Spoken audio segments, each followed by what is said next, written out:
Here comes a new challenger!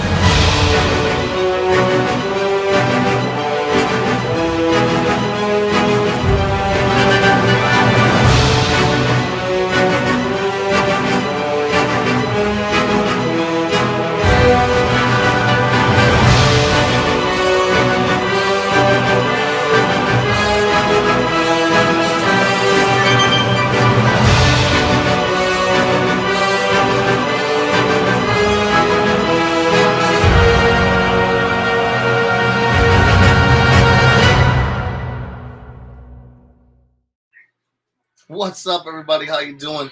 Welcome to the night edition of Chat and Draw, second episode where we're drawing in the night. Actually, it's not. It's just my jerry-rigged system. Because I'm doing traditional pencils again tonight, people. Again, with this old-fashioned style of drawing, with this pencil and an eraser.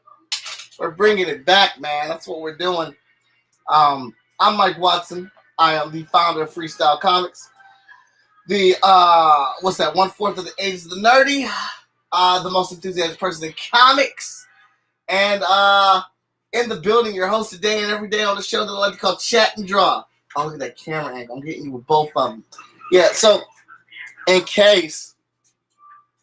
Thank you, Moana. What's up, sis? In case you're wondering, this is my setup for when I'm actually doing traditional pencils, and I'm a little bit in the dark here. I need to get a lamp so I can put some light over here on me because I kind of blend in with this darkness. But this light table will light up pretty soon here. As you can see, there's my hand. Look, there it is. We're going to be doing the drawing on here. I don't know why I'm so geeked right now. I just don't. But it took me a second to figure out how I wanted to do this. I think I almost got it. It's not perfect yet. As you can see in this camera over here, there's my jerry rig. It's janky, but it works. It works. I might try to get a little bit closer. That's probably the best we're going to do. But we are here with another creative back on the show. I told you yesterday who was on the show. They have another Kickstarter for another issue of their book because they're bringing out another one. Issue 5, American Dreams, in this building with a Kickstarter. It's only been out for 24 hours. It's already at $2,000 in 24 hours with a total of $5,500 we're trying to get. So let's make that happen. Boom. Oh, wait. Is that it? Yes. That is the Kickstarter link that I'm putting up in there. Moana's in the building. Brad's in the building. What up, J-Man? In the dark FSK house. Darkness forever. What up, Jeremy? I love it. But let's go ahead and get this guy up here, this creative, this writing guy up here in the house. Here comes a new challenger.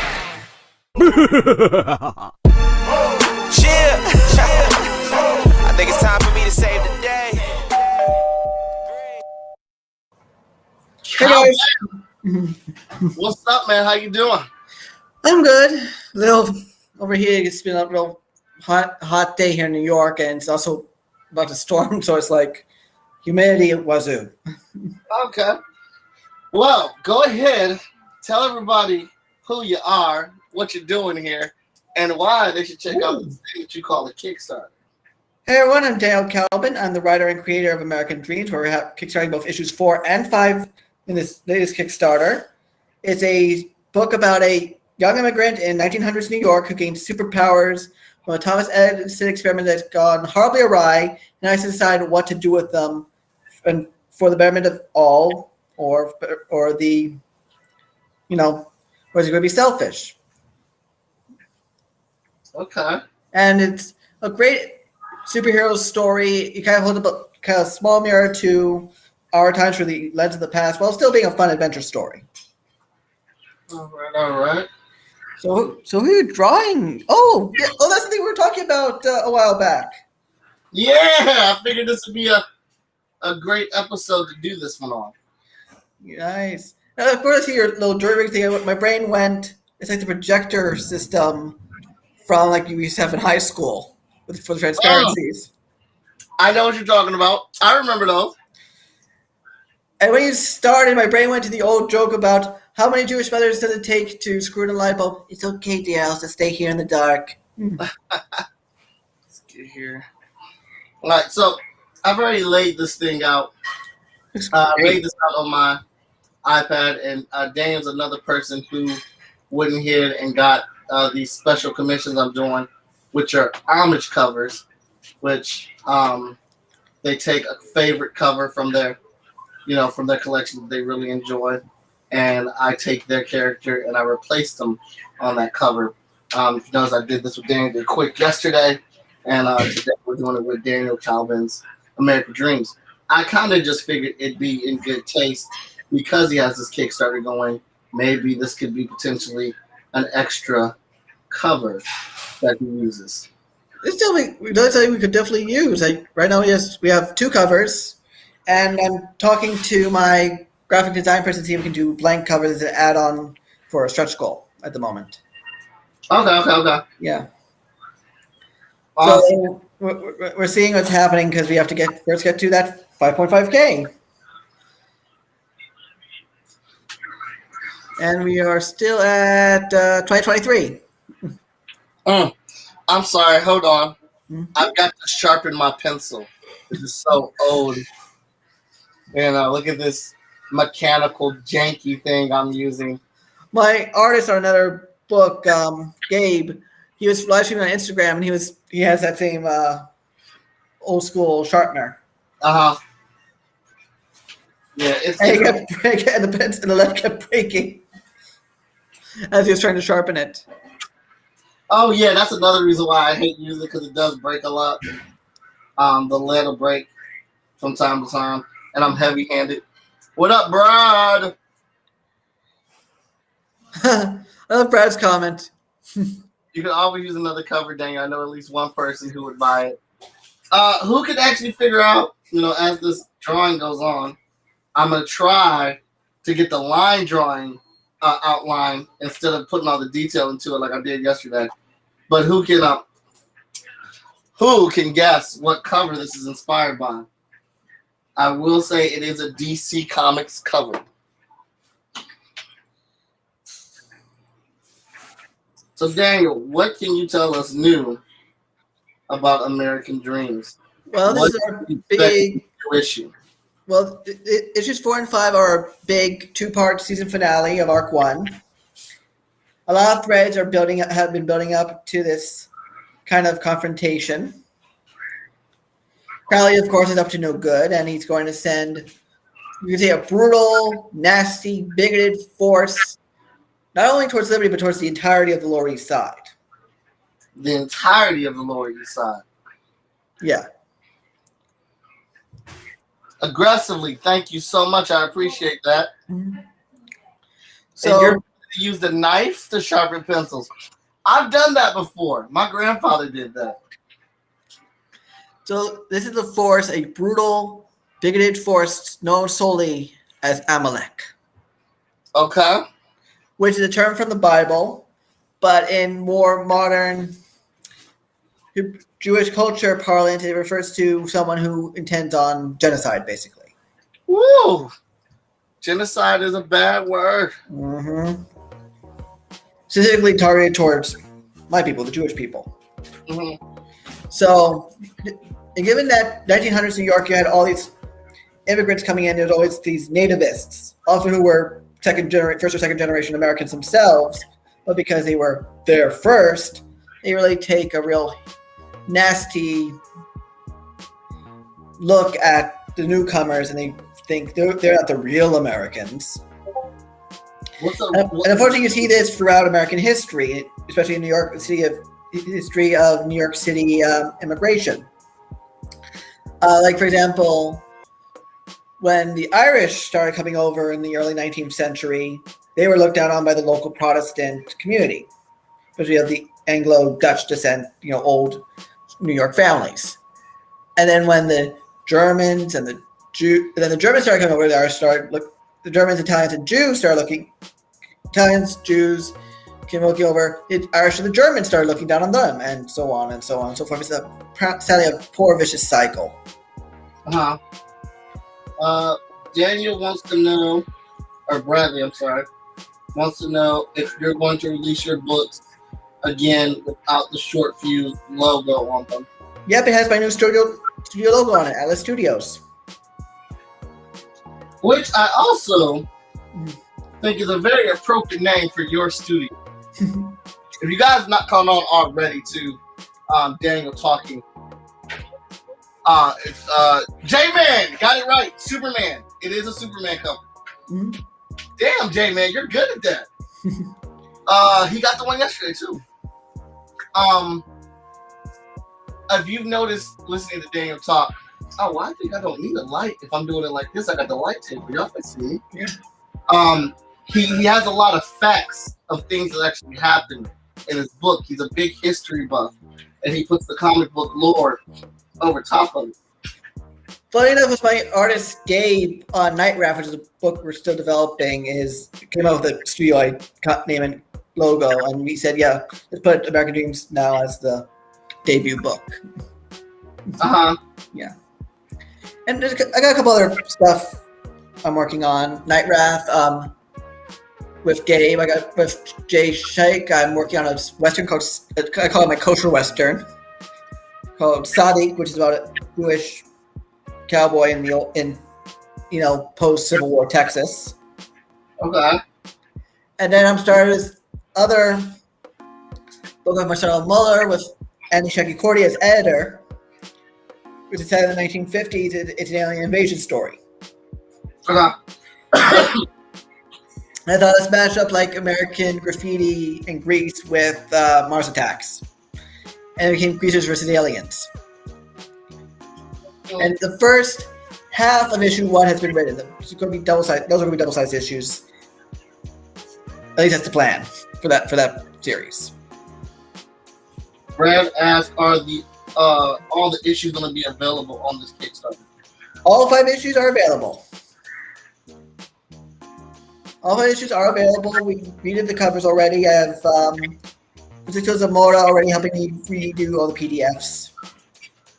I'm probably gonna have to get 4 and 5 prepped and ready, and because we have to find a printer and everything. I've been looking at a couple printers, and I think I've settled on one possibility. Yeah, please go check out the Kickstarter, everybody. Yep. I put the link in the chat. What up, Andrew? Dang, Mike is doing some dope track. Thank you, man. Thank you. These were fun. I can't take all the credit for them. Because they're homage covers, and they're based off of covers that Daniel, Kenny J. Quick, and other people that they're fans of. So I really can't take that much credit for it. I'm just trying to follow their lead and make it just as good. And I looked at a lot of covers for this one. I think we settled on. Should I say which kind of cover we settled on? Yeah, I don't remember the issue specifically. I mean, I remember what it looks like. I pulled it up from our old chat. It's from a Superman Unchained variant cover. By Lee Weeks, if I'm reading that correctly, because it's the Bronze Age Superman variant cover by Lee Weeks for Superman Unchained 6. That's the homage. Yeah. And we had a lot, Superman Unchained was a lot of source for potential variants, if I recall. It was. There was a lot of choices that you had in there, and I mean some good ones, which made it hard for us to pick. Yeah. But I felt like the quietness of this one was perfect for American Dreams. Yep.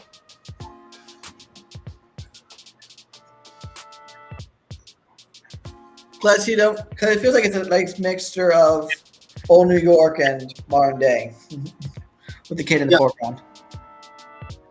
And this is going to be really nice because Lloyd Foster is going to ink it. Nice. Veronica Smith's going to color it.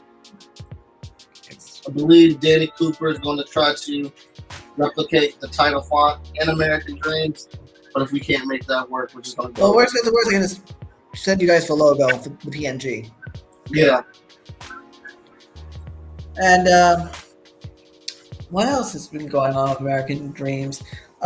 Issue 6 is fully drawn, but we're going to wait till the trade is out before I think kickstarting issue 6. No, Jeremy, it takes place in 1900, specifically, the main storyline. Ooh, nice. So you guys can see what the lines look like so far. I got caught up in all the details. The Quick's cover had like 6 or 7 bodies on it, and I was caught up in all the details and the hashtag cross-matching for it. So this one, I'm going to make myself get the line work finished so I could turn the light table off and then add the details. But getting kind of hard already because I want to put them in so bad. It's like, must resist! Yes, I'm trying so hard to resist putting in the beats. I know what you mean, because I just when I got home, I was talking to my artist on Night Wrap, and he's like, I really want to start working on issue 2. Because I had sent him a quick outline text. Thank you, Richard. Kickstarter. Yeah. That's what's up, Richard. Thank you so much. You're now at $2,048. Nice. Thank you so much.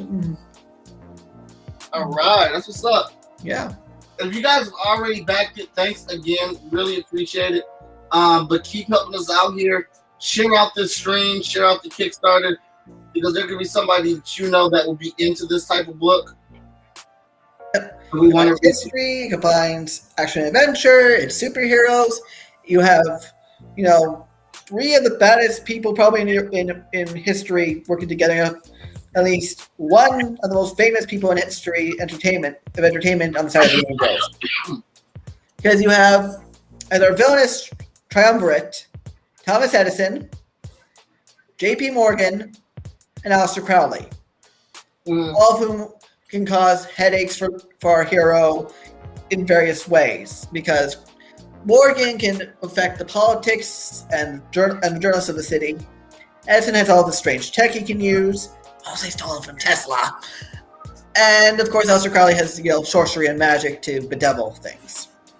And so it's a good question: who's really of the 3 is really in charge? But each of the 3 is going to think they're the ones who are in charge, but there's really one that's really calling all the shots. Mm-hmm. And on the side of the Angels, historical character-wise, we have at least 3 characters so far. We have the famous journalist, Nellie Bly, the pioneering woman journalist who came to fame by basically investigating the madhouse on Blackwell Island, now modern-day Roosevelt Island.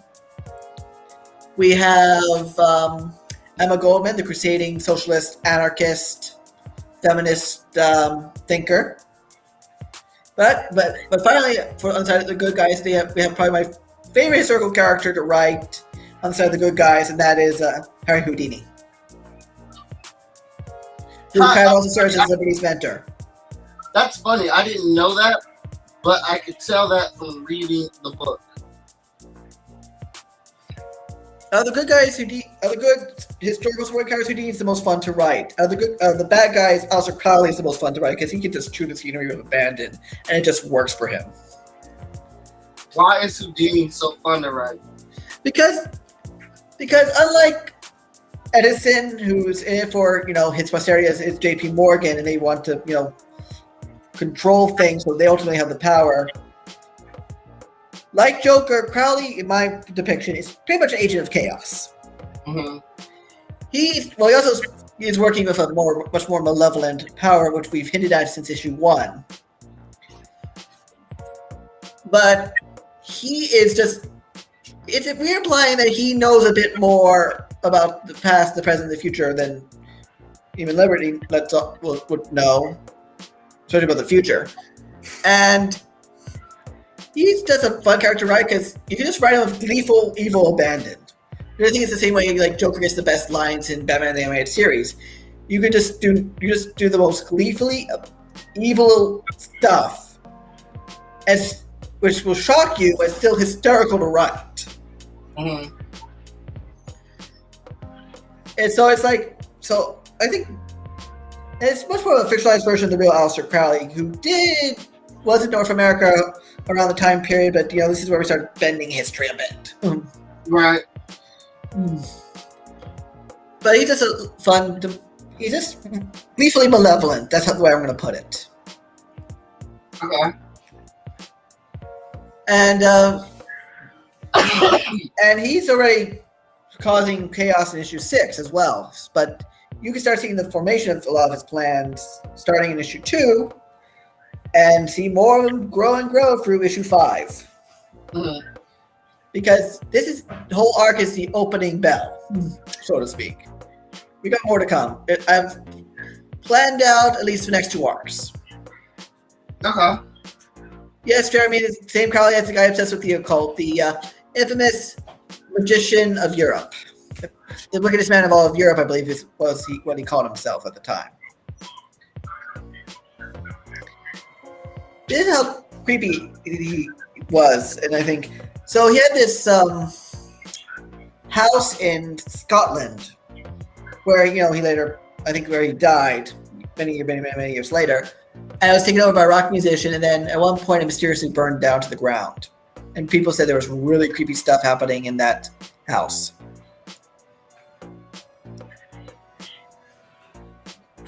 Jason, let me go to the Kickstarter. 100. J-Man just said, look at the Kickstarter, you're at $2,108. Thank you, J-Man. Thank you, guys.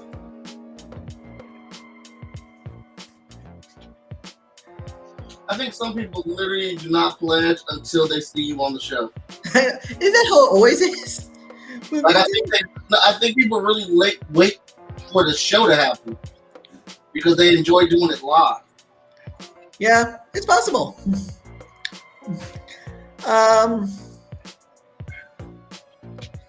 But yeah, it's like we got a lot of fun stuff coming up with the first 5 issues. We got prints available with print comes with the comics. We got a t-shirt available, t-shirt designed by one Michael Watson.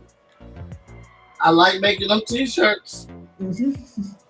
I just did change a quick shirt today. And we have a creative consultation with me.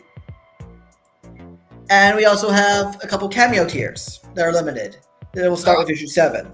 Because issue 6 is already done. We can't really go back and draw on the cameos that easily. So we're going to start with issue 7, your cameos, so this way we can start pulling together who wants to be what, reference or appearance. Oh, that is nice. And I really wish I was on my iPad because I could mirror this wheel over here and not have to draw it again. I've become so lazy at art. So lazy. The ups and downs of digital things. Ooh, it's really kind of thunder out there. And if you guys haven't read issue 1, a thunderstorm really does come into play. A man-made thunderstorm. See? J-Man said he wanted to surprise you. Yep. He likes doing it when people are on the show. Makes sense.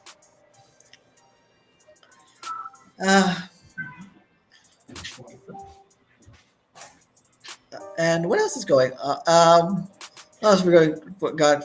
And we have a couple other add-ons. We haven't announced some of the we haven't officially posted the stretch goals, but I talked about some yesterday on my live stream. We have some stickers, some of which are already made and done. Because I was going to go to do Fan Expo Boston, and it was going to bring them as things off the table, but then they shifted. Then they shifted the. Oh wow! Woo, got more. Got more.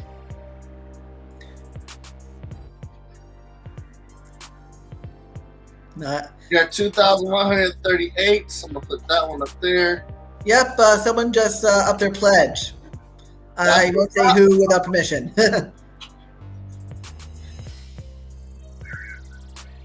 Oh, here we go. Got to sharpen my pencil again. Yeah. But yeah, I'll bring out the stickers. But what happened was I was going to do Fan Expo Boston, and then it shifted to September, and the day I would be going back is like Rosh Hashanah. So it's a little close to Jewish New Year for me to comfortably do the convention. Oh, okay. Yeah. Plus, it's just like also planning to go with a friend, and he's from the UK, so we don't know when the US UK travel corridor is going to be open up. So I canceled my appearance, and hopefully he's going to come in September anyways. But like when he comes, will literally be the day of Rosh Hashanah, be like the evening of Rosh Hashanah. Yep. Brad was the one who upped his pledge because he wanted the updated trade dress. Brad is such a hardcore thing. He is. But I'll wait back to bring out the stickers to show.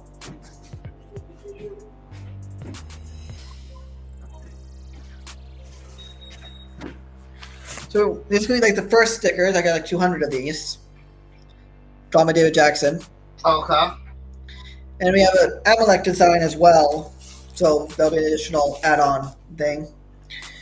Probably more prints. But the really cool thing is that I've been working with a composer for a mini soundtrack. Okay. You actually hear some of it in the trailer for the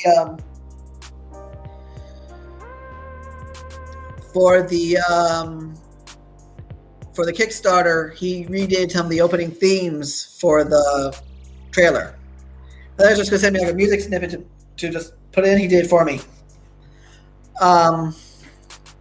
But yeah, it's a 20-minute or so quasi mini soundtrack. It's going to be like the main themes. It's going to have the brawl from issue 1. It's going to have a romance theme, a Houdini theme. It's going to have the big fight from issue 3.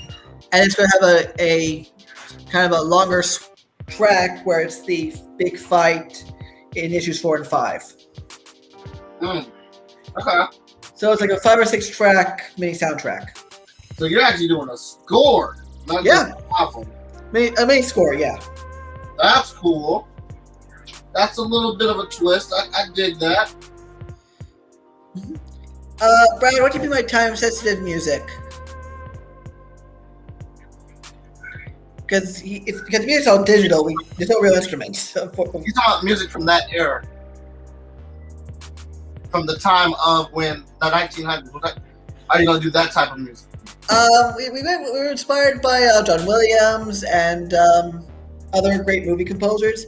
I will say the Houdini theme, I got the sheet music from the composer. He said he was inspired for the Houdini theme. It's to be a ragtime theme.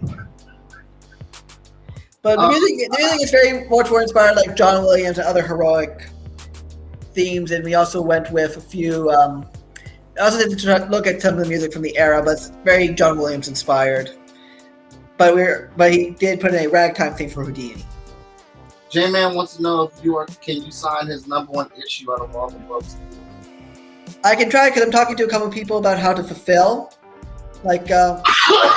So I don't know. I might have to, then send that separate. Figure out what to send and send things separately if I have to do that. But I will talk to my person because Lori Foster said she might be able to help with fulfillment because I don't have the printer for labels.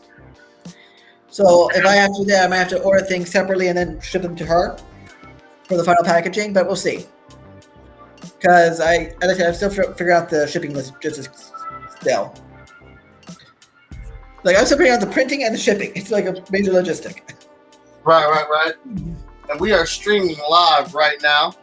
We are streaming live through my personal page, my Chat and Draw page, Freestyle Comics, all on Facebook, YouTube, Twitter, and Twitch right now. And retweet the video on Twitter. Oh, where's the live stream on this thing? Oh, here. It's like oh, there we go. There's me. Oh, you're 2,188. Ooh, nice. We got 4 pledges in so far on the show. Yep. Oh, Brad, you got the same shirt? I love Tap Dance Killer, man. Yeah. I would have reworn my custom American Dream shirt today, but I wore it yesterday for the launch. So, plus, I got home like an hour and a half before we started, so I didn't have, do the outline, have dinner, to put out the recycling, so I didn't have time to really just change my shirt again. So I'm selling my work polo. No problem at all, man. Yeah, I love Jay on this one. The shading is great, though. I'm always referring to the pencils or the stuff that's on the light box. Oh, well, all that's going to be filled in by the time I get done, so. Yeah. Oh, yeah, that's still really cool. That is really, really cool. I'm just trying, like I said, I'm trying to get the outline done so I can go back in and do the details without the white box. It gets kind of hot. Yep.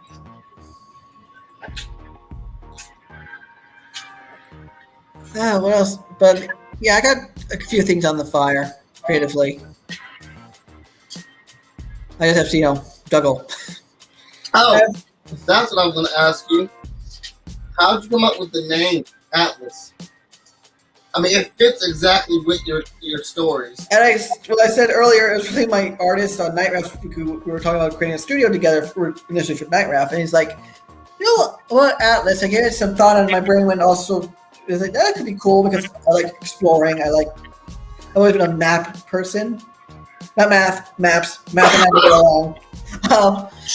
Maps I really like looking at maps and exploring, so it felt like it fit. $223, Daniel. Woo! I have to see who's been pledging so I can see.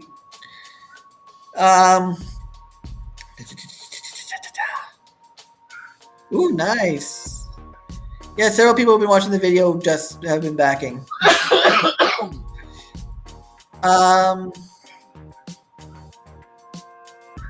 The story monster forced you to pledge. Hey, and I can't wait to get on your show, man. Jeremy's got a show called Story Monster. I was basically wondering that. So thank you so much. But yeah, so and also because there's that giant statue of Atlas in Rockefeller Center, actually it's actually not far from my office. It's like 2 blocks away. So I think it worked out really cool just by serendipity. Uh-huh. I thought you heard, what else? But I'm actually thinking, speaking of maps, for Volume 1, I have all these ideas for Volume 1 of American Dreams. I have a prologue that's drawn, I have at least one short drawn and colored, I'm waiting on another short. So I'm hoping to include those as additional material in that first trade. But I'm also wondering, should I see if I can get a cartographer now to do a map of basically Lower Manhattan, which is like 42nd Street down to the bottom tip of Manhattan, and do that. Maybe it's like if I get a hardcover, do them as like the end pages, and I can point out important buildings and whatnot that would be, seen in the story. Okay. Jay, so Liberty's favorite food is his mother's Holland. Yes, Holland. When you say it, or the Choland. It depends on the pronunciation, but I think it's Hebrew is Holland. And what that is, it's a kind of a Jewish beef stew. And it's usually reserved for the Jewish Sabbath. I personally never had it, but it's pretty much a staple of Jewish cuisine, especially in the era. So I thought that would be one of his favorite foods. As for favorite movie, I mean, it's from 1900. Movies for him are like literally Nickelodeons. You drop on a nickel to see a movie. But you'll have to look at those. Have you seen like BioShock Infinite?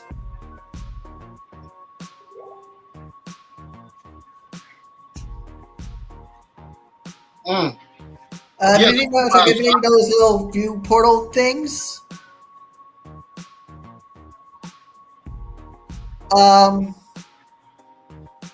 Those start with Nickelodeons from the time period. What up, Andrew? Mm-hmm. Andrew, we're working on the t-shirts from the last Kickstarter still because Shortfuse was to be in charge of that, and that's unfortunately now I'm working on it. So I've been working on putting the shirts together slowly. So I can start sending those out too, in addition to these rewards. So we're all finally all caught up.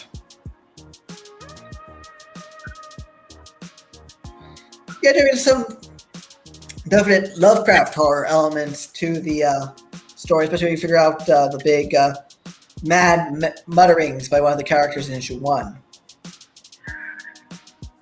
which is a direct nod to the Cthulhu mythos. Awesome. If you like timepieces with horror in it, you should check out Crescent City Monsters. And actually, we're talking with someone for a spin-off of American Ninja, which will be even more kind of horror-based.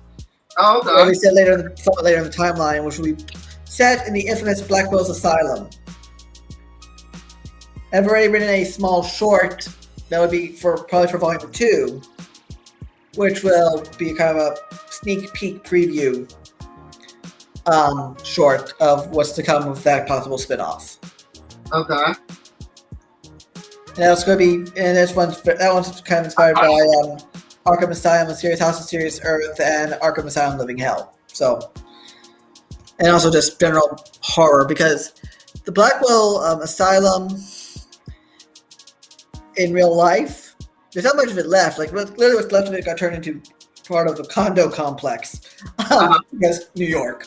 But the Blackwell Asylum was so infamous, so horrid. Nellie Bly faked being insane to go in there, and she had to be pulled out after 10 days because it was that bad a insane asylum. Okay. Like, this is like stuff will lead to Arkham Asylum in fiction. This is what probably helped inspire it. And there's this, and she wrote this great expose called, I think, called 10 Days in a Madhouse. And it forced New York to improve the hospital. It's also a very funny drunk history video with Laura Dern as Nellie Bly. And it talks about how she investigated the madhouse. There's also a couple not very good movies about it. A couple not so good movies about it. Yeah, well, there's one that's apparently decent with Christina Ricci as Nellie Bly, but then there's one that was a TV movie. I haven't seen it, but I heard it's better than the other one, which was made for wide release, and apparently wasn't very good. It had the original Highlander as the guy running the asylum.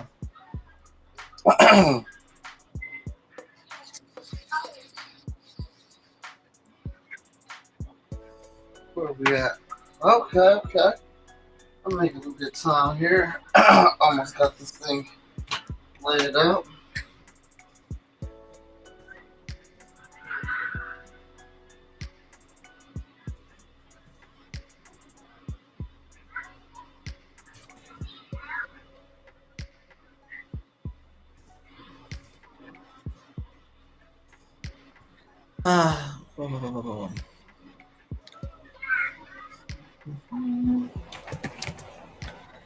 But yeah, so New York in the late 19th, early 20th century, not always the best place if you're a poor person. No, I think you're right about that.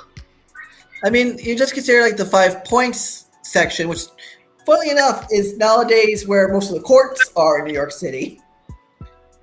But the 5 points was was the worst slum in the world. It was called that as such by none other as Charles Dickens. Mm-hmm. Charles Dickens himself said the 5 points section of New York City is the worst slum in the world, and that includes Whitechapel in London. What up, Doom Smith? Thanks for joining us. Daniel, Jeremy says, which director would you choose to direct a live-action version of American Dreams, David Lynch or Guillermo del Toro? I would actually prefer Del Toro because I really love his artistic style and his production design. I knew you were going to say that. Yeah. But my question is, I would like to consult, but I think Del Toro, would be definitely more along the design lines of what I want. I think Lynch would go slightly too weird. But I don't think Lynch likes superhero movies, so.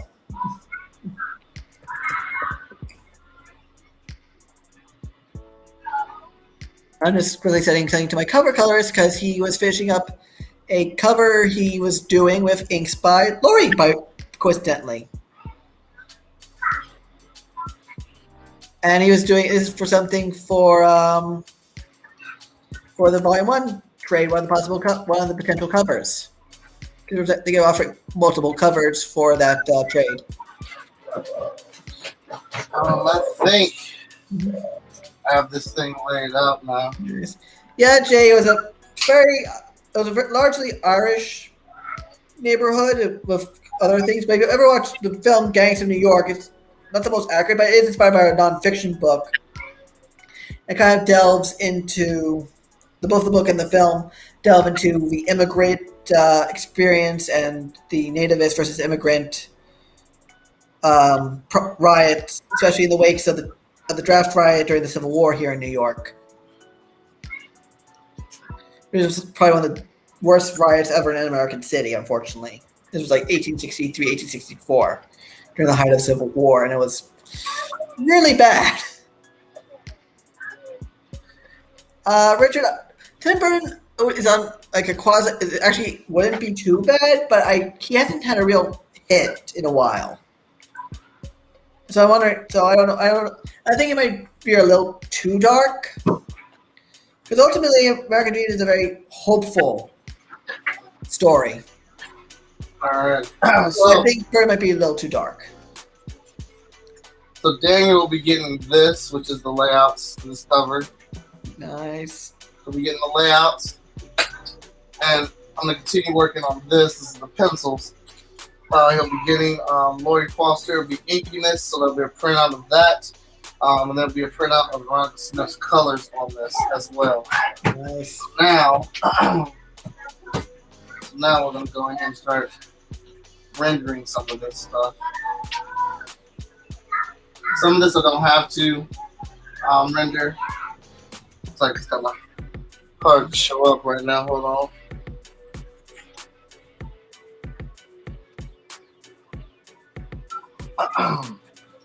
Yeah, you'll see me filling some spots with X's.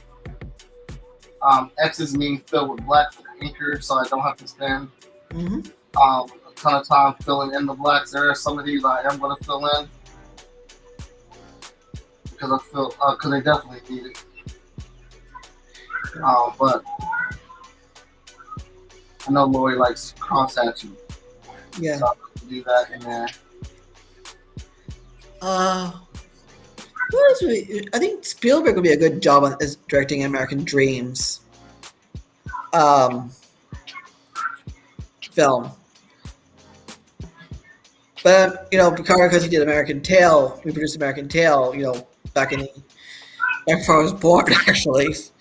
But I thought it would be interesting to see Spielberg do that because I know he hasn't really done a superhero film other than. Can you call Indiana Jones a superhero-ish film? Yes, that was an electric eraser. You're like, no more than no kind. Give me the electric.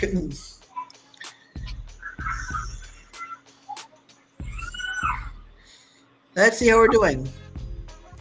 Still at 2223. Bless ya.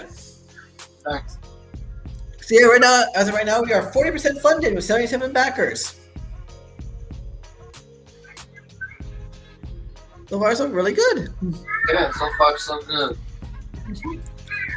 So Daniel, would you rather have an animated series or a live action series? Oh, that's a hard one. You gotta pick. It's either or. I know, but it's like both would work so well as either.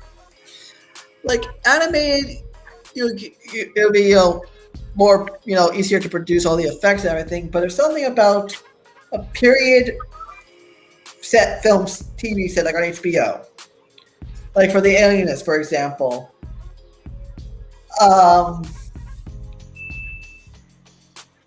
That I really, really love. So I much love animation, especially if it's good animation, like solid 2D animation, like Batman animated series or Invincible. I need a little bit on the side of like a Netflix or HBO Max series that's live action. Mostly because I want to go over there and just wander in like a 1900s New York set as like the producer / creative consultant. So live action is what you prefer? Yeah, live action. All right. It'll be more expensive, especially if they build that 1900s New York set. All right. So live action series or would you rather have a live action series or a live action movie? Again, it's a tough one, but I'm leaning again to series because it gives it more room to play, and it's like on HBO and Netflix, they put in a lot of money into those live action series, so it will look really good on screen. I think if it's a movie, some things might be cut out that I might want to have included into it. Like stuff I had to cut from the comic, I would like to include in the movie, which I might not have enough time for. So I think a TV series would work best. Gives a little more breathing room. And yeah, I have to agree with Jeremy. Alias was lit, but it's also really, really dark. I think I remember recommending you guys watch the trailer for season 2 of The Alienist a while back. I think back during the height of the pandemic. For Agents of the Nerdy. Would you rather a fully detailed action figure line or a video game? Given that it's really hard to do a Superman video game, Liberty is a Superman archetype, though less durable. He can take a lot of damage, but there is a finite point compared to Superman, where it's a little more. You know what? It's hard. You know what? If you get the details right and make it like DC Universe Online and their mechanics, I'm leaning towards a Liberty video game, like an American Duke's video game. Because it could be like Spider-Man, and you could, switch out for various characters or different parts of the story. Like for stealth, you can switch to Jake's sister or little brother for like stealth missions. Side quests where you actually have to you have to dial back you can't go in costume, but you can like go into different places, just explore 1900s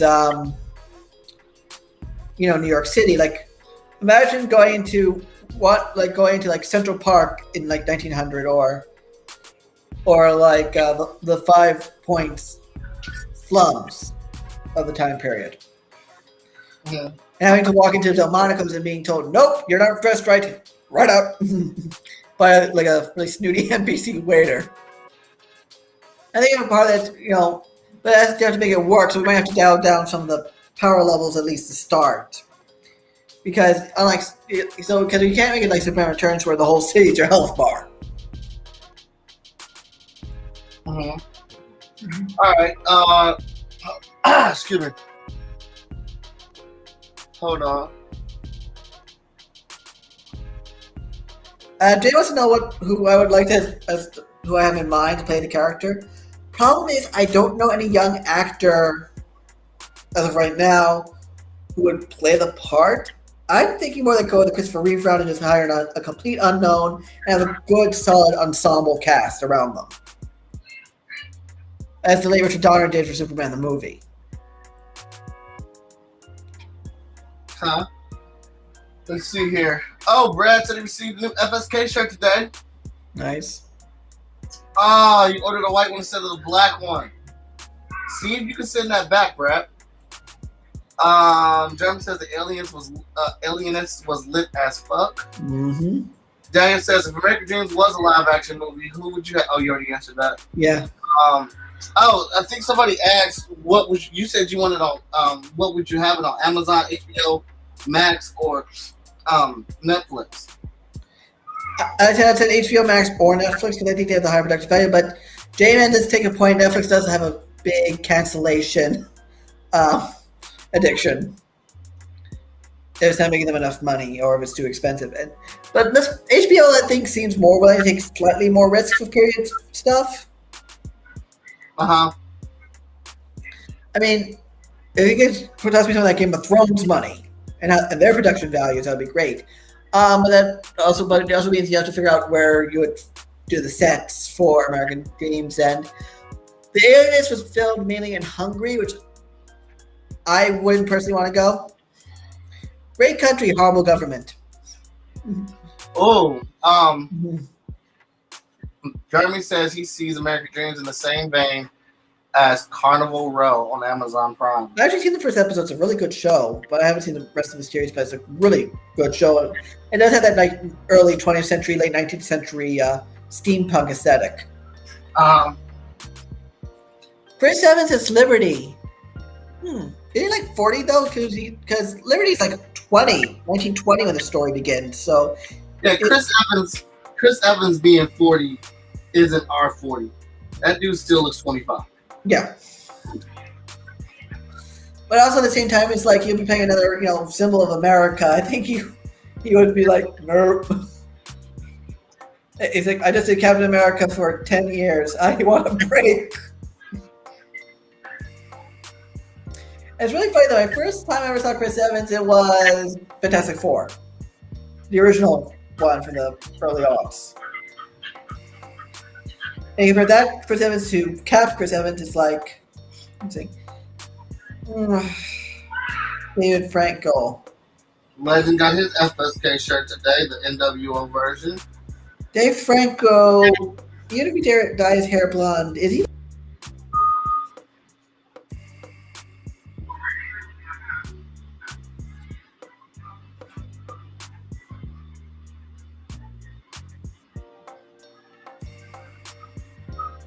Over the top and campy. Does he get chewing the scenery can be camp, but you don't want to go full on like camp.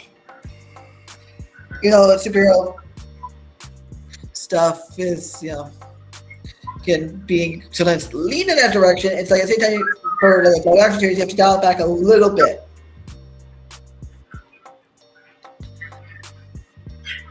I'll just take a look and see what TV looks to compare because Liberty is like 6 foot or so.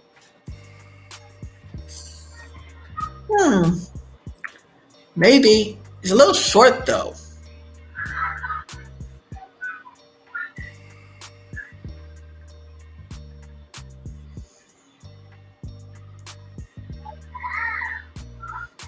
He's only 5'7". So either we have to do like little camera tricks or he's going to stand on a apple cart. I can say this joke, I am short myself.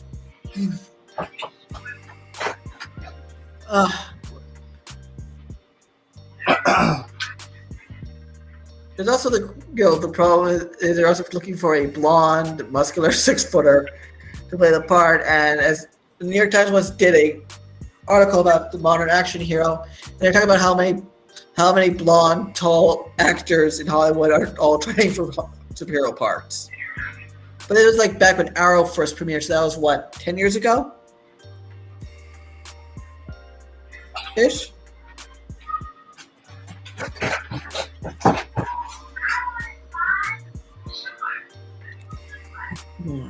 That's a good question. But I also think that your main star is only as good as the supporting cast. And so we also need some great actors for the supporting cast. So I'm going to put it to the audience right at the moment. Well, yeah, hair dye works, but what was the height issue? Who would you like to see as Harry? Audience out there, who do you think would be the perfect Harry Houdini? Because I'm leaning towards like Hugh Jackman, but that might be a little much. Yeah, that Hugh's also like 6'5" or something like that, and in real life Houdini was short, so it's like again, you can twist history a bit, but.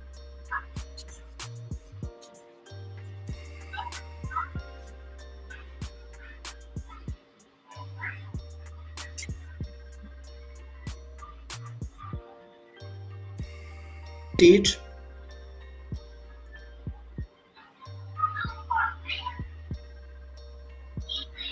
Oh, I'm having. Can you still hear me? I'm having like some connection issues. Yeah, I can still hear you. Okay. Oh, yeah, he was definitely also a little long on the tooth to be Harry Houdini. Ooh, RD Jr. as Houdini. Alexander Skarsgård. Those might be actually interesting. Those are actually some really interesting choices. I'm actually leaning towards Downey Jr. Perhaps as Houdini. I thought Robert Downey Jr., but I thought it'd be too close to Sherlock Holmes. That's also true. That's also a bit true, but it is very going to be more of a showman than Sherlock Holmes is. Like Houdini in the background is more supportive and mentor character versus someone who's currently actively in the fight. Though Houdini apparently could not only just take a punch, he could deliver a good punch. But like Houdini has some interesting secrets of his own that's working on. That's going to be hinted at in issues 4 and 5. And it comes to a kind of a small head at the very last page of issue 5 as we introduce another historical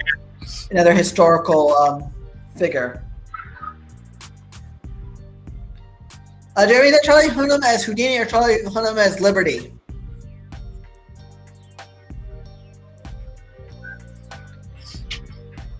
J-Man, I think they're still working on it. I can take a look. They're doing a Devil in the White City movie.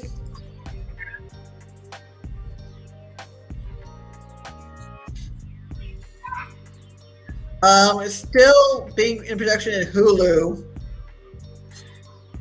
I don't think they even have a cast yet. No, there's a producer. He's just producing it right now. The guy who's just producing it right now. It was supposed to be directed by Scorsese originally, but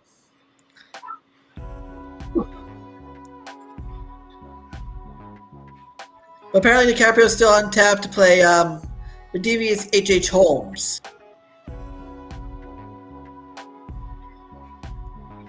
That's crazy. Yeah. Who is probably one of the most infamous serial killers in American history. Charlie Hunnam is Liberty. Let me check something. I did like him in King Arthur. I liked him in King Arthur. A lot of I don't know why people didn't like that movie. I mean, it was a good movie. It wasn't my favorite King Arthur. That's still Excalibur. He's 41, but he definitely has the height. As you said, he's Hollywood 41, which is like, real life 30.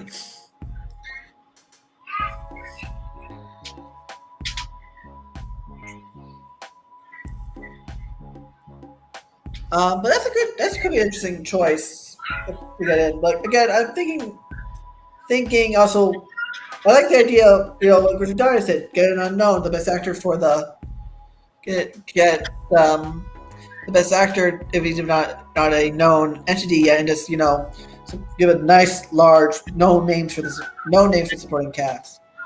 Ooh, Rami Malek as Houdini. That would be awesome. That's really, really, really cool to see. I think Rami Malek as Houdini, because I think it would force him to be more showmanish than he was definitely in Mr. Robot. Oh, yeah, that's a good actor. Yeah, and given that Houdini did speak of a slight accent, actually, is a rare audio recording on still like on phonograph records, like on like the cylinders of phonographs. Of Harry Houdini's voice, and you can hear it. He still has a very noticeable Yiddish accent to it. They actually recorded here in Brooklyn, not far from where I live, apparently. Jared Leto, he's a great actor, for Houdini, but my problem is I'm worried he's going to go too method acting like he did with Joker. He's always like, I'm not the biggest fan of method acting in general because I think, yes, it's very naturalistic. At the same time, when you're the character all the time, it's going to drive everyone else batty. Well, I mean, it's not just Leto. It's like when going back to Gangs of New York, the film, when what's his name, the actor who played Bill the Butcher in that movie. Why am I playing a blank on his name? Hold on, this is going to be necessary if I don't look this up. well, I'm not. I may be in a different camp, but they're getting paid hundreds of thousands of millions of dollars to put up with somebody as a method actor. So sorry, you gotta put up with a dude pretending to be Joker 24/7 for 6 months, but you just made $2 million. So yeah, the Daniel Day-Lewis stated character is this really nasty piece of work called Bill the Butcher in character. So so he spoke with his. That was just normal British accent. But he spoke with an American accent, this kind of 19th century middle New York accent, and Liam Neeson plays Leonardo DiCaprio's father in the opening scenes of the movie. He plays a defrocked priest, been referred to as the priest, and he walks up to Liam Neeson, who's in the gym, and goes, "Hello, priest." And this guy stayed in character the entire shoot, though probably not as bad to the point like he did in when he did The Crucible, where he literally built a house in the woods to live in with 17th century tools. Hey, that takes dedication. I don't care what that dude did. That the Butcher is one of my favorite all-time villains. Top 5, top 3, easy. The Butcher is amazing. It is such a great role, and you can tell he's having fun with it in the entire thing. It's also a movie with a great cast. I mean, you have DiCaprio, you have Cameron Diaz, you have Daniel Day-Lewis, you have Jim Broadbent as the infamous Boss Tweed, who he's actually buried here in Brooklyn. He's like probably the most corrupt politician in New York City history. But Greenwood Cemetery in Brooklyn's where a lot of famous New Yorkers is buried. John C. Reilly, Liam Neeson, Brendan Gleeson, Eddie Marsan, David Hemmings. Yeah, David Hemmings. There's actually a comic book going on right now that I backed, which is also a period New York book that's set in the Gangs of New York era called, what is it called? It's called Sons of the Empire City. And it's using the characters from that actual period, like Maggie the Goat, who was a woman who would literally headbutt you to force you to drop your stuff, and then she would just kick your ass and rob you blind. What's her name again? Maggie the Goat. That's amazing. I love it. I mean, if you see the movie or you read the actual nonfiction book, the various criminal elements of New York were really interesting. I actually mentioned one of the more infamous modern New York gangsters in issue 3 back when he was a kid, when he plays the neighborhood bully who's picking on Eli Gold, Jake's little brother. You don't see him; he's mentioned, but we mentioned that he like Jake says, "Oh, that kid will come to a rotten end." Arnie Rothstein went to a terrible, terrible end, and he went to his grave refusing to tell the police who killed him. Saying, Really? "Oh, my mother did it," as he lay dying in the hospital. Okay, Alfred's in the building. What's up, Paige? Hey, Paige. Hey, Paige, what do you think of that battle between Tony Clapper and I? Like, I think you guys were having. When I saw you, I thought you guys were having a real. I know you guys were having a mock feud of something. I wasn't thinking it was like a twist like that was coming up. I know Tony Clapper's so smart. It was all his idea. And what else? And that's why I joined in because I thought something was going on. I just joined in the meme fight. I was like, oh shit, it's so real. Daniel just entered the fray. It's like I had to do the joke eventually. I can't wait to get the trade paperbacks of Hot Shot. Oh, I'm looking forward to it too. I'm the digital's already. I'm just sending it off, waiting, to pay the printer. I'm just waiting for the money, so I can pay the printer for him and whatnot. But it's been a very I had a trade a few years ago, but I had all the books in one trade. I wasn't necessarily a big fan of that. But having them in two trades, the version covers for those trades too. I'm very excited to get to get some of those. Brad, I have to look up who Albert Fish is because I'm pulling a blank on that name. It sounds familiar, but I'm pulling a blank on who he is. Oh, that guy. Paige said he knew it was a setup. You did not know it was a setup the whole time, Paige.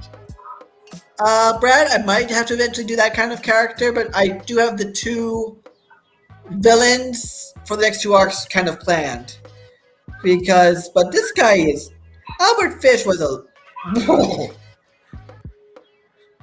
This is a guy who was probably justly, sent to Old Sparky. But yeah, I have a couple ideas for the arcs for the first trade. I do think I do want to try to do one version will be a hardcover, but I don't know who would print that. Yeah, Brad, that Albert Fish would actually be an interesting villain for Liberty to go against because he's not a superpowered villain like the next two villains are. That'll be a more sinister villain for him to deal with.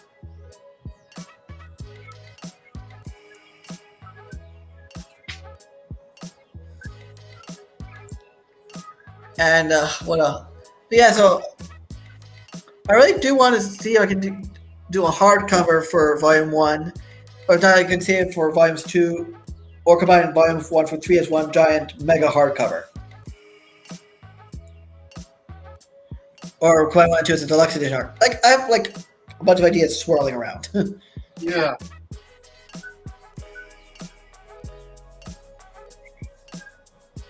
Paige, whatever, Paige. You can say whatever you want to say in this chat today, right now.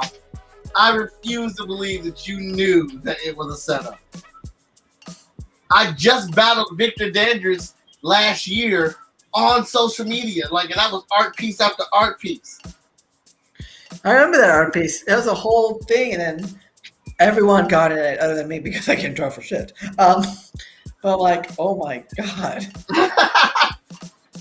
But it was like World War I. Yeah. Art World War One. Jeremy said that was Ether.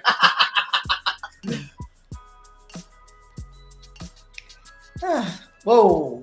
I take that as a definitive compliment. I love it. Yeah. What else?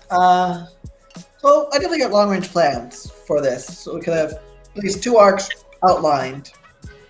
Arc 3 is a fun one. Arc 3 actually was the originally planned Arc 2, and then LaShawn made some suggestions to add more characters and diversify things. So Arc 2 is going to be to add some more diversity and have some more fun and take some looks more at the various immigrants and other communities of the time period. So we're going to have a couple of new characters that will show up in issue 6. Right. That's a good question on my page. If Superman's Doomsday character landed in American Dreams time, would Liberty survive? Given that Liberty has less vulnerability than Superman, it's kind of doubtful, unfortunately. Will Liberty ever show up in your backyard in Chicago? I don't know yet. I do have a plan for a Buffalo story, but that's a long-range plan due to a certain event that happened in Buffalo, which is a fixed point in time. So that's an event I will be able to work around, but the ultimate event I cannot change. So that event's going to bring Liberty down hard. This I do not miss. dirty pages. The lid. I do not miss that at all.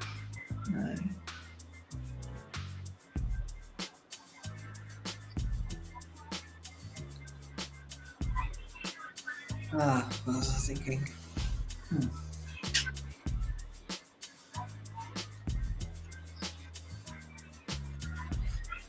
But yeah, so I have various little schemes and plans I work out. Oh, that is lovely. Who was that in the background? Huh? I see something in the background in the far back. Oh, you see something in the background? Yeah. I don't know. Some action figures. I saw you stuck in there. And I remember what we discussed after one of those #1 prizes on the Hot Shot Kickstarter. Yeah. So that's going to be a fun thing to see too. We have to figure out how that's going to be done. Yep, that's all. I believe that's I'm starting to do all that stuff next week. I just got a bunch of. I'm waiting to get some more episodes of Chat and Draw scheduled with previous Kickstarters from like Moana's and mine. I'm waiting for pick dates, and then I've got to figure out how many commissions I have to actually draw. I have to figure out something special to send you for being the first backer of this one. Oh my goodness, I played Danny J Quick so hard. When I was watching yours and your stream, we had you on while we were streaming. Yeah, he told me that. He said in the chat. I asked the chat, do you want me to start 5 minutes early? Because I felt like I don't want to ramble for like another 5 minutes. Do you guys want to start it while I play the trailer? And then I heard people say, do it. I said, okay, let's start 5 minutes early. I know, because I was like, all right, I remember him saying he's going to launch at 1 o'clock. All right, let me get the window up, because it's 12:55, so let me get my window up. And when it came on, I was like, it's launched? And I was like, yeah, DMG Quick, what else were you talking about? Yeah, $5 pledge. Oh, for real, Danny? And then I saw the money hadn't processed yet on yours, and I was like, yes, it's gotta be me. I'm first. Actually, there's a couple, like, there's another first today. Black Alpha or Alpha Black launched.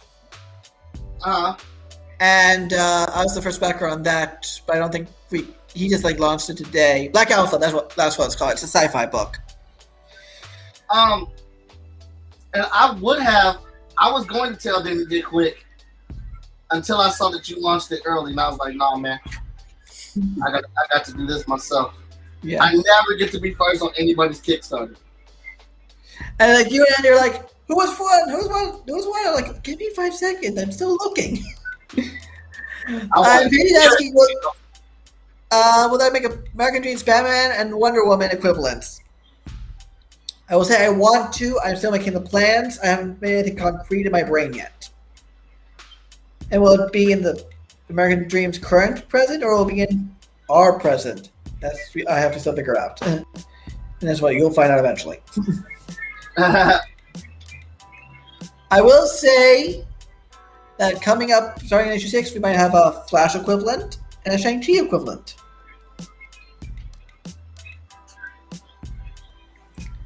And that's also interesting because those are going to be, kind of mirrors to look at Liberty and also, how different communities are dealt with in the early 1900s as well. But I could also do the research for one of the characters who's African American, and I remembered there was a whole African American community that was in just above in the north, was further uptown, because at the time New York City ended around 42nd Street, was present 42nd Street, so further up is still like the countryside, and they just basically destroyed this neighborhood called Seneca Village. That was a very big African American, Native American community, and that was modern day Central Park. So I thought, that's going to have to be brought up as well. And another community we looked at is the Chinese American community of the time period. So those are two new characters start points, and then I just go on from there. All right, Mr. Kalban, here we go. Oh, that is awesome. Rest of it, I'm going to leave to Miss Lori Foster to go ahead and fill in, but I wanted to get the figure shaded in. Nice. Yeah, and And yes, the action figures? Hot Cotton Boy toys making an appearance. Yeah. So, like I said, Daniel will be getting these pencils to do whatever he wants with it. But Lori Foster will ink this. And Veronica Smith will color it. We're going to see if Danny can replicate the Superman letters for American Dreams. If not, we'll just go with the regular American Dreams logo. Mm-hmm. And this is another variant cover, homage cover done for Daniel Kalban and American Dreams. All right. And this is a good final question I think we want to end on. If 2022 we let other creators write one-shots of each other's comics, would we allow another creator to write an issue of our comic? Anything they want. See, if American Dreams, there are some parameters I would have to argue it has to be kept. But that might be tempting. Mike, what do you think? Hold up. What's the question again? I'm over here scanning in your picture. So, Michael and Daniel, me and some other creators are doing this thing in 2022 where we let other creators write one-shots of each other's comics.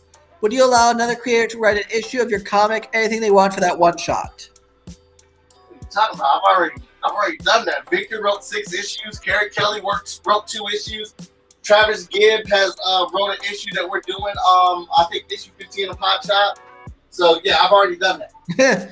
I mean, I'm interested. I might be interested. I'm actually talking to Travis to potentially do, a possible short eventually. Mm-hmm. This could be interesting, but again, because American Dreams is a period piece, you have to stay within those parameters somewhat. Right. Yeah, you can't just suddenly go Liberty in the far future yet. Yeah, I mean, I don't see anything wrong with that. Like, I literally just started writing Hot Shot on issue 9. That was my first issue. I wrote a Hot Shot. Like, I plotted and I discussed stuff with Victor or whatnot. But you know, people have been in the driver's seat and wrote some pretty amazing issues. Like I said, Victor created the pretty much the foundation for what FSK is doing right now with all of our books, with all of our expansions and things like that. So I don't have any qualms with that. But I also agree with Daniel. Like, we can't just let people go crazy with the characters. There are, storylines and thank you, J-Man. There are storylines and stuff that, we're trying to keep hold of. There's places we're trying to take these characters. So I'm definitely game for somebody to write it, but they have to, they can write their story within what's going on with FSK. Like in this case, if they can fit. They do it for me. If they can fit between arc 1 and arc 2, so it doesn't really, affect the narrative too much, that could work. But that's still an up in the air thing. But Paige, I could be interested, but it has to be within certain parameters. What else?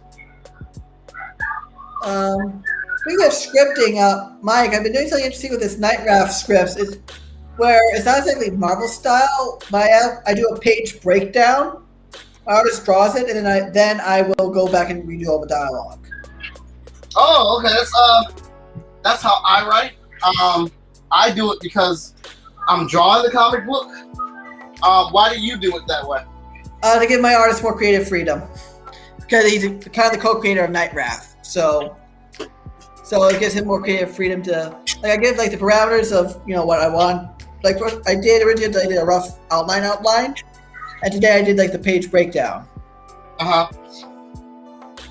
So, what other thing? So I do page by page. If I want to do page right, I'll do that. Or so basically, what ends up happening is that he'll go in and draw the panels and whatnot, and then he'll send me the page, and then I'll go back in and write a dialogue page in the dialogue script, and then I send it back to him. And usually he says that's perfect, but every so often he'll say tweak this, and then we work with each other's editor. That's why I love Paige. Paige is always trying to do a crossover, man. Yeah. Some of these comments said, I'm uploading that now, Daniel Kalban, and I'll be sending it over to Lori Foster Inc. Let's see here. I want to thank. Hold up. Make sure I'm not messing.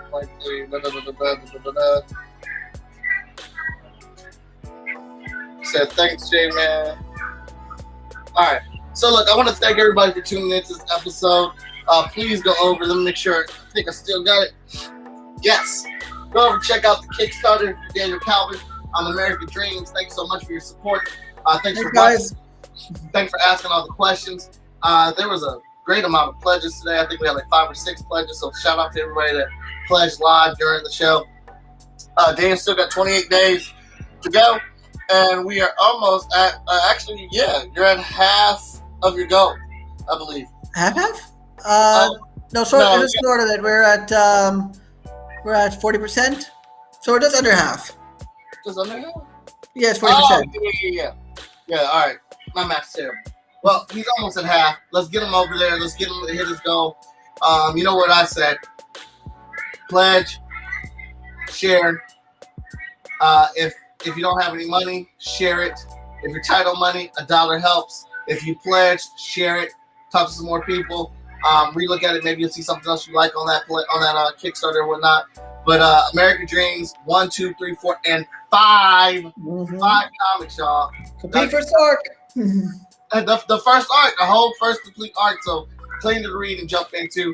I want to thank everybody for tuning in here.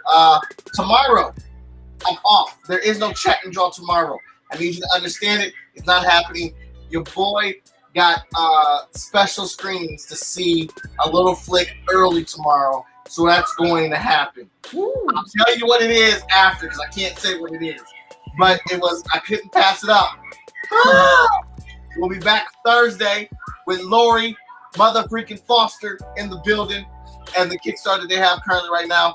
Shout out to Daniel Kalban right now. Really enjoying this book. I'm a big fan of it or whatnot. Please go out there and support it. I want to thank all y'all for tuning in to this episode of Chat and Draw. And good night.